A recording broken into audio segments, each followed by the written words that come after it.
இறைவனுக்கு இதயமுண்டு, அந்த இதயத்தில் இரக்கமுண்டு.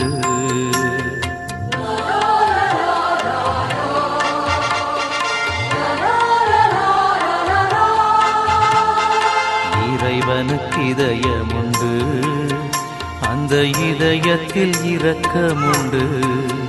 என்றும் இறங்கிடும் இறைவன் இருப்பதனால் எங்கள் அனைவருக்கும் மகிழ்ச்சியுண்டு. என்றும் இறங்கிடும் இறைவன் இருப்பதனால் எங்கள் அனைவருக்கும் மகிழ்ச்சியுண்டு. இயேசுவின் இருதயமே, என்றும் இறங்கிடும் அருள்மயமே, உந்தன் ஆசியும் அருளும் சேர்ந்து வந்தால் எங்கள் ஆனந்தம் நிலை பெறுமே.